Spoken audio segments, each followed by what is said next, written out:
जय माता दी। नमस्कार दोस्तों, स्वागत है आपका अपने चैनल हिंदू पर टीवी पर। दोस्तों, आप सभी को नवरात्रि की हार्दिक शुभकामनाएं।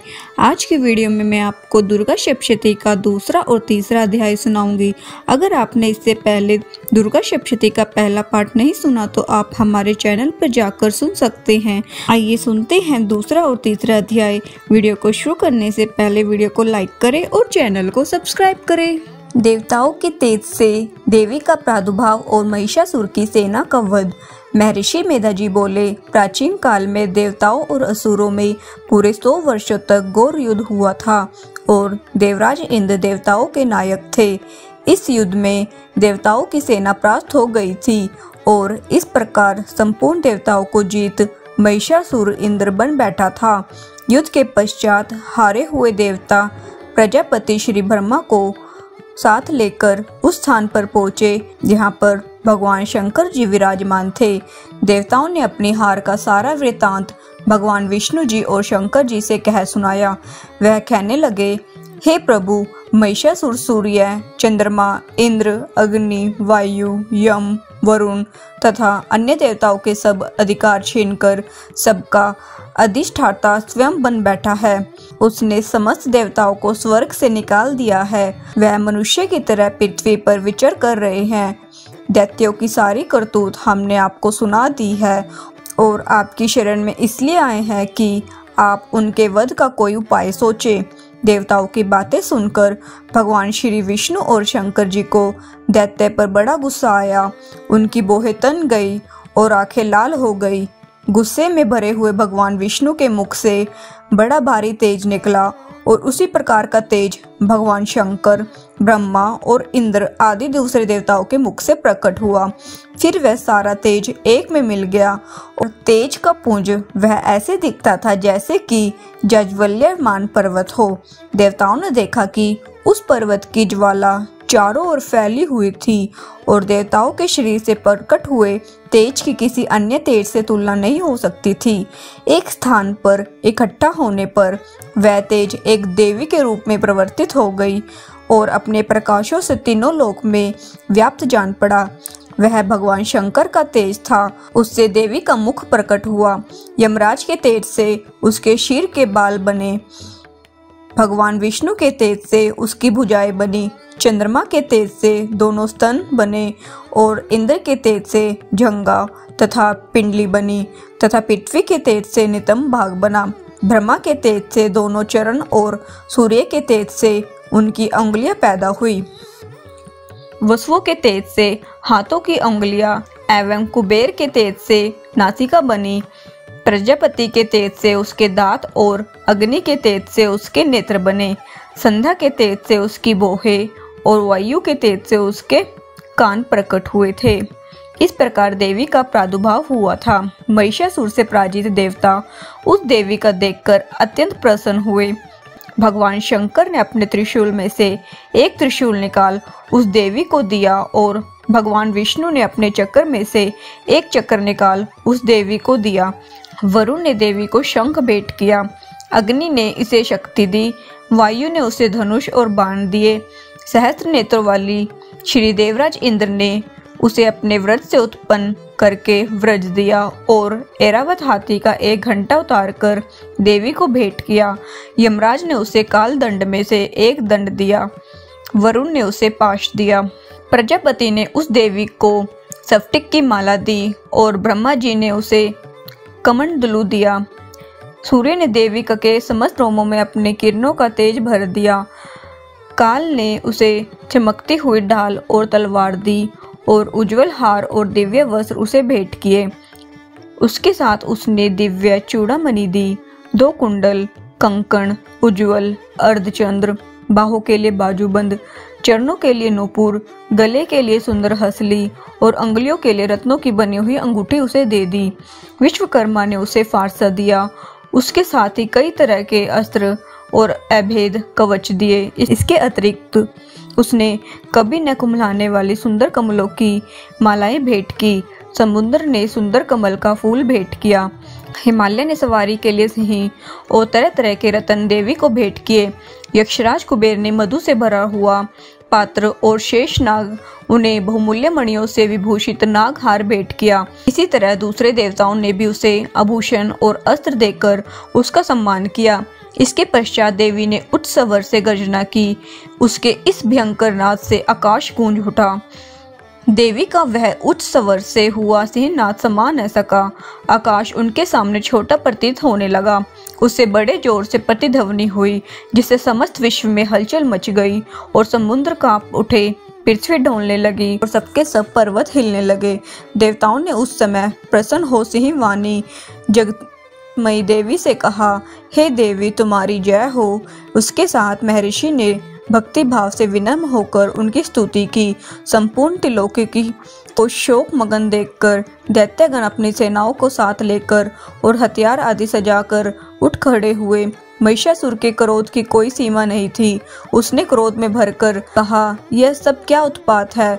फिर वह अपनी सेना के साथ उस ओर दौड़ा जिस ओर से भयंकर नाद का शब्द सुनाई दिया था, और आगे पहुंचकर उसने देवी को देखा, जो कि अपनी प्रभा से तीनों लोकों को प्रकाशित कर रही थी।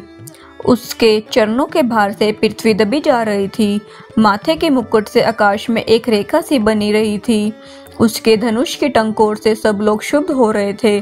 देवी अपनी सहस्त्र भुजाओं का संपूर्ण दिशाओं में फैलाए खड़ी थी।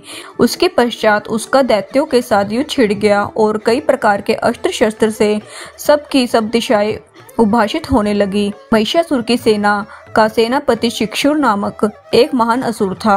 वह आगे बढ़कर देवी के साथ युद्ध करने लगा और दूसरे दैत्य की चतुरंगी सेना साथ लेकर चामर भी लड़ने लगा और 60,000 महारथियों को साथ लेकर उदगर्भ नामक महादैत्य आकर युद्ध करने लगे और महाहनु नामक असुर 1 करोड़ रथियों को लेकर असिलोमा नामक असुर 5 करोड़ सैनियों को साथ लेकर युद्ध करने लगा। वाशकल नामक असुर 60 लाख असुरों को साथ लेकर आ डटा। विडाल नामक असुर 1 करोड़ रथियों के साथ लड़ने को तैयार था।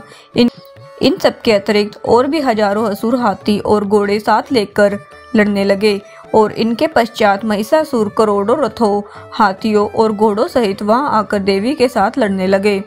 सभी असुर तोमर, भिंदीपाल, शक्ति, मुसूल, खंडंगों, फरसों, पटियों के साथ रणभूमि में देवी के साथ युद्ध करने लगे। कई शक्तियां फेंकने लगे और कई अन्य शस्त्र आदि के पश्चात सब दैत्य अपनी अपनी तलवारें हाथों में लेकर देवी की ओर दौड़ने लगे और उसे मार डालने का उद्योग करने लगे। मगर देवी ने क्रोध में भरकर खेल ही खेल में सब अस्त्रों और शस्त्रों को काट दिया। उसके पश्चात ऋषियों और देवताओं ने देवी की स्तुति आरंभ कर दी और वह प्रसन्न होकर असुरों के शरीर पर अस्त्र शस्त्र की वर्षा करती रही। देवी का वाहन भी क्रोध में भरकर दैत्य सेना में इस प्रकार विचरने लगा जैसे कि वन में दावानल फैल रहा हो। युद्ध करती हुई देवी ने क्रोध में भर जितने श्वासों को छोड़ा, तुरंत ही सैकड़ों हजारों गणों के रूप में परिवर्तित हो गए। फरसे, बिंदीपाल, खड़ग तथा पटिश इत्यादि अस्त्रों के साथ दैत्यों से युद्ध करने लगे। देवी की शक्ति से बड़े हुए वह गण दैत्यों का नाश करते हुए ढोल, शंख व मृदंग आदि बजा रहे थे। तदंतर देवी ने त्रिशूल, गदा, शक्ति, खड़ग इत्यादि से सहस्त्र असुरों को मार डाला। कितनों को घंटे की भयंकर आवाज से यमलोक पहुंचा दिया। ही असुरों को उसने पास में बांधकर पृथ्वी पर धर घसीटा। कितनों को अपनी तलवार से टुकड़े टुकड़े कर दिए। कितनों को गदा की चोट से धरती पर सुला दिया। कई दैत्य मूसल की मार से घायल होकर रक्त वमन करने लगे। कई शूल से छाती फट जाने के कारण पृथ्वी पर लेट गए और कितने की बांध से कमर टूट गई। देवताओं को पीड़ा देने वाली दैत्य कट कट कर मरने लगे। कितनों की भाई अलग हो गई, कितनों की गिरवाई कट गई, कितनों के सिर कटकर दूर भूमि पर लुढ़क गए, कितनों के शरीर बीच में से कट गए, कितनों की झांझाएं कट गई और वह पृथ्वी पर गिर पड़े। कितने ही सिरों व पैरों के कटने पर भी भूमि से उठ खड़े हुए थे और शस्त्र हाथ में लेकर देवी से लड़ने लगे। कई दैत्यगण भूमि में बाजों की ध्वनि के साथ नाच रहे थे। कई असुर जिनके सर कट चुके थे बिना सिर के धड़ से ही हाथ में शस्त्र लिए लड़ रहे थे। दैत्य रह रहकर ठहरो ठहरो कहते हुए देवी को युद्ध के लिए ललकार रहे थे। जहाँ पर यह घोर संग्राम हुआ वहाँ की भूमि रथ, हाथी, घोड़े और असुरों की लाशों से भरी हुई थी और असुर सेना के बीच में रक्तताप होने के कारण रुधिर की नदियां बह रही थी और इस तरह देवी ने असुरों की विशाल सेना को क्षण भर में इस तरह नष्ट कर डाला जैसे तृणकाष्ठ के बड़े समूह को अग्नि नष्ट कर डालती है। और देवी का सिंह भी गर्दन के बालों को हिलाता हुआ और बड़ा शब्द करता हुआ असुरों के शरीर से मानो उनके प्राणों को ढूंढ रहा था। वहां देवी के गणों ने जब दैत्य के साथ युद्ध किए तो देवताओं ने प्रसन्न होकर आकाश से उन पर पुष्पों की वर्षा की। इस प्रकार दुर्गा सप्तशती का दूसरा अध्याय संपूर्ण हुआ। दुर्गा सप्तशती का तीसरा अध्याय, सेनापतियों सहित महिषासुर का वध। महर्षि मेद ने कहा, महिषासुर की सेना नष्ट होती देखकर उस सेना का सेनापति चिक्षु क्रोध में भरकर देवी के साथ युद्ध करने के लिए आगे बढ़ा। वह देवी पर इस प्रकार बाणों की वर्षा करने लगा मानो सुमेरु पर्वत पानी की धार बरसा रहा हो। इस प्रकार देवी ने अपने बाणों से उसके बाणों को काट डाला तथा उसके घोड़ों व सारथी को मार दिया। साथ ही उसके धनुष और उसकी अत्यंत ऊंची ध्वजा को भी काट कर नीचे गिरा दिया। उसका धनुष कट जाने के पश्चात उसके शरीर के अंगों को अपने बाणों से बीन दिया।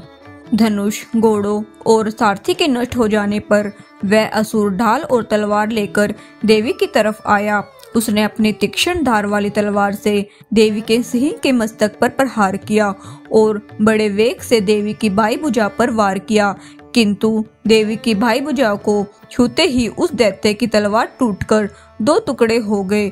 से दैत्य ने क्रोध में भरकर शूल हाथ में लिया और उससे भद्रकाली देवी की ओर फेंका। देवी की ओर आता हुआ वह शूल आकाश से गिरते ही सूर्य के समान प्रज्वलित हो उठा।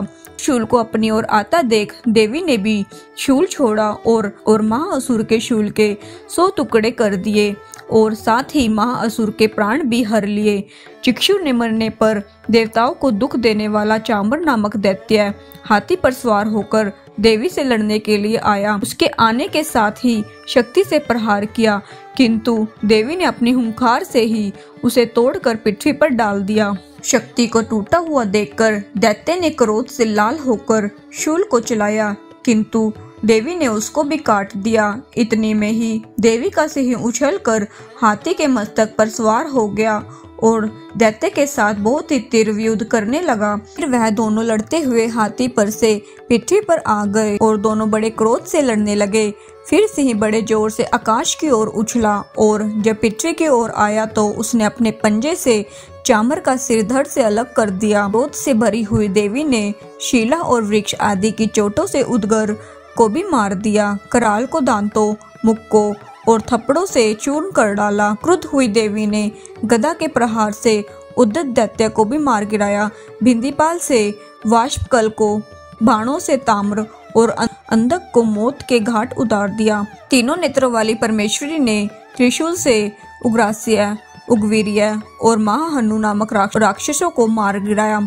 उसने अपनी तलवार से विडाल नामक दैत्य का सिर काट डाला तथा अपने बाणों से दुर्धर्ष और दुर्मुख राक्षसों को यमलोक पहुंचा दिया। इस प्रकार महिषासुर ने देखा कि देवी ने मेरी सेना को नष्ट कर दिया है, तो वह भैंसे का रूप धारण कर देवी के गणों को दुख देने लगा। उन गणों में कितने को उसने मुख के प्रहार से, कितनों को खुरों से, कितनों को पूंछ से, कितनों को सींगों से, भूतों को दौड़ाने के वेग से, अनेकों को सिंहनाद से, कितनों को चक्कर देकर और कितनों को श्वास वायु के झोंकों से पृथ्वी पर गिरा दिया। वह दैत्य इस प्रकार गणों की सेना को गिरा देवी के सिंह को मारने के लिए दौड़ा। इस पर देवी को बहुत गुस्सा आया। उधर दैत्य भी क्रोध में भरकर धरती को खुरों से खोदने लगा और सिंगों से पर्वतों को उखाड़ उखाड़ कर धरती पर फेंकने लगा और मुख से शब्द करने लगा। महिषासुर के वेग से चक्कर देने के कारण पृथ्वी शुभ होकर फटने लगी। उसकी पूंछ से टकराकर समुद्र चारों ओर फैलने लगा। हिलते हुए सिंगों के आघात से मेघ खंड खंड हो गए और श्वास से आकाश में उड़ते हुए पर्वत फटने लगे। इस तरह क्रोध में भरे हुए राक्षस को देख चंडिका को भी क्रोध आ गया। वह उसे मारने के लिए क्रोध में भर गई। देवी ने पाश फेंककर दैत्य को बांध लिया और उसने बन जाने पर दैत्य का रूप त्याग दिया और सिंह का रूप बना लिया। और जो ही देवी उसका सिर काटने के लिए तैयार हुई, उसने पुरुष का रूप बना लिया जो कि हाथ में तलवार लिए हुए था। देवी ने तुरंत ही अपने बाणों के साथ उस पुरुष को उसकी तलवार ढाल सहित बीन डाला उसके पश्चात वह हाथी के रूप में दिखाई देने लगा और अपनी लंबी सूंड से देवी के सिंह को खींचने लगा और गर्जने लगा। देवी ने अपनी तलवार से उसकी सूंड काट डाली। तब राक्षस ने एक बार फिर भैंसे का रूप धारण कर लिया और पहले की तरह चर अचर जीवों सहित समस्त त्रिलोकी को व्याकुल करने लगा। उसके पश्चात क्रोध में भरी हुई देवी बारंबार उत्तम मधु का पान करने लगी और लाल लाल नेत्र करके हंसने लगी। उधर बलवीर्य और मद से क्रुद्ध हुआ दैत्य भी गरजने लगा। अपने सिंगों से देवी पर पर्वत फेंकने लगा। देवी अपने वाणों से उसके फेंके हुए पर्वत को चूर्ण करते हुए बोली, ओ मूढ़, जब तक मैं मधुपान कर रही हूँ तब तक तू गरज ले। उसके पश्चात मेरी हाथों से तेरी मृत्यु हो जाने पर देवता गरजेंगे। महर्षि मेधा ने कहा। यो कहकर देवी उछलकर उस दैत्य पर जा पड़ी और उसको अपने पैरों से दबाकर शूल से उसके गले पर आघात किया। देवी के पैर से भी दबने पर भी दैत्य ने दूसरे रूप से अपने मुख से बाहर होने लगा। अभी भी आधा ही बाहर निकला था। देवी ने अपने प्रभाव से उसे रोक दिया।